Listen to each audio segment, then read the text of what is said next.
Over the Garden Wall is an animated series made by Patrick McHale, originally airing on Cartoon Network in 2014.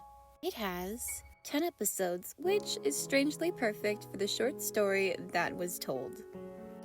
The series is a dark fantasy, which is very plain to see when you can see the animals wearing clothing and going to school, frogs that can sing and dance, a town full of pumpkin people, and a strange creature deep into the unknown. With comedy and mystery, not to mention a whole lot of music sprinkled throughout the series, this show follows a pair of half-brothers, Wirt and Greg, as they try to find their way home, meeting strange and wacky cast of characters along the way. Another character that follows the boys along is a no-nonsense blue jay named Beatrice, who accompanies the boys on their adventure. To round out this group of interesting characters, we also have a nameless frog belonging to Gregory, which is clearly the best character of this series. Just watch him, okay? He's great. Throughout the series, a darkness hangs over the whimsical places the boys take us. This is made even more apparent with our only two reoccurring characters. The first being a gloomy woodsman who is obsessed with keeping a lamp lit.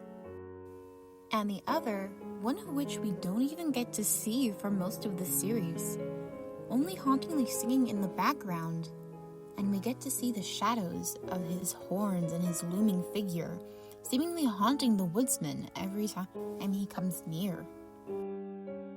Returning to the brothers, Wirt is the eldest. Wirt is not very confident.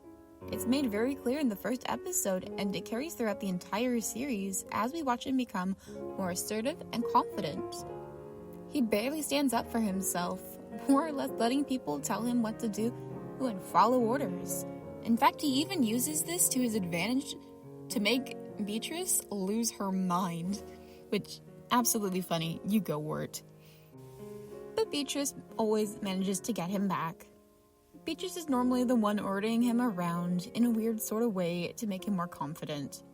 And he does. Even staying up for his brother and confronting the creature in the woods that has been looming close by this whole time. The beast. Wirt is a very creative soul, though very introverted, and that doesn't stop him. He plays the bassoon and reads poetry, which, absolutely wonderful. Go, soft boy, go. Wirt is a very soft-spoken character. He normally does what he's told and stays out of trouble. He likes to blend into the background and not be noticed, which, yeah, it works. Not a lot of people notice him. But throughout the series, he's asked to do a lot of crazy things. And though he gets flustered, he does them anyway, just trying to do his best and keep him and his brother safe. And watching him grow throughout this short series over a span of 10 episodes, it's wonderful. Yeah, we still see the introverted kid, but he's more outgoing. He knows how to stand up and advocate for himself. Wirt has truly changed at the end of this series. Now, before we cover the beast, let's go over my favorite character, Greg. Greg is a free spirit, just like all second children are. Hey, second children, middle children. Yeah, I'm talking to you. We're the cool ones. Shh. Just ignore that. We're moving on. Even in the first episode, which, small spoilers ahead if you haven't seen it, stop, go watch it. I'm pretty sure the first episode isn't free on YouTube. I will link it in the description if it is. Which, go now, leave. Go watch it right now. Okay, have you watched it? He says the best line in the entire series. What? Kitty? You have beautiful eyes.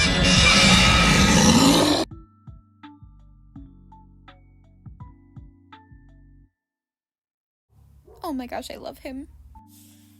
Which, strangely enough, they share the same eyes as the Beast. But it turns out just to be a dog choking on some candy. No harm comes to the boys, and they quickly move on.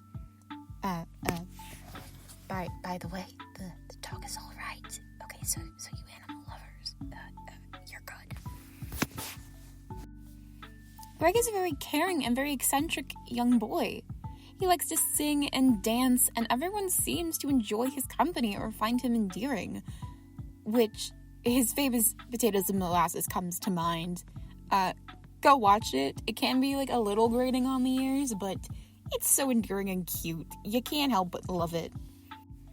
Trust me, you will be humming it for weeks. I know I sure was. My coworkers had questions. He's also totally on board with tricking a seemingly senile old man and robbing him just because a horse told him to. But to his credit, I don't think he really understands what's happening and just goes with it.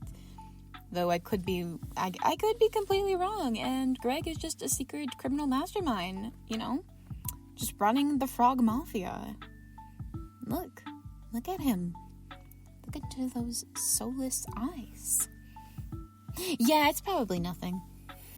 I mentioned it earlier, but Greg also has a frog that seems to gain and lose names by the beginning and end of each episode. It's truly a story within itself. Greg's true time to shine, more than he already has, by the way, is in what I believe to be the most haunting episode of the whole series. Mostly because it's seemingly disconnected from reality, which, to be fair, it is a dream sequence. So, spoilers for the episode if you haven't seen it. Which, if you don't believe me that this is the most disturbing episode of this series, it's pink. It's all pink. It's pastel pink everywhere! Which means that Wirt is losing himself to the unknown, and he'll soon become a tree. Later that night, Greg has a very strange dream. It's completely different and disconnected from everything else. It's pastels and pink and reminds you of a drug overdose cotton candy land on steroids. It's truly just an attack on the eyes, but we get to see a glimpse, a peek, if you will, into this hopeful boy's dreams. He just wants to help and save people in the best way he knows how, and we get to see his world.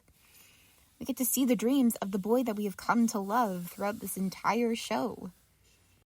It sounds like I have a lot to say about Greg, but that's because Wirt is supposed to be a plain sort of bystander character, kind of just standing in the background, going through the motions, doing what he's told. And Greg just mostly stays the same, only loving and wanting to protect his big brother. At the end of the cotton candy fever dream, Greg meets the Cloud Queen. She asks him if he would like to go home or stay. Going home would mean leaving Wirt behind and condemning his soul to becoming an Angelwood tree, to eventually be chopped down and used for oil to keep a lamp lit. But Greg takes his place, allowing Wirt to regain autonomy back over his body and motivation to keep living. But not without the deeply uncomfortable sight of slowly watching Greg succumb to hypothermia and be consumed by an Angelwood tree. What is this? What is this? My poor boy! But in the last episode, we finally get to see Wirt truly shine. All of the bravery and confidence he's gained over the series is finally at the forefront. He's finally going to save his brother and stop him from becoming an Angelwood tree. He even scares the Beast once he realizes something very important that not even the woodsman, after years of dealing with the Beast, has finally done. And then mocks him for it. I hope this video convinces you to watch Over the Garden Wall this fall, or if you've already seen it, to go watch it again, because it's truly amazing. It sounds like I revealed the entirety of the plot, but trust me, a lot can happen in 10 episodes and I didn't even cover half of it. I didn't even get to mention the horse, which is a crime in and of itself. And if you've already watched The Garden Wall, tell me what you like about it, or something you wish that could have been better. Or tell me if I missed something that I should have covered, because this video is already long enough already, and my legs are going numb in my parents' closet because there's no better place to record. So, I'll see you next time. Bye-bye now.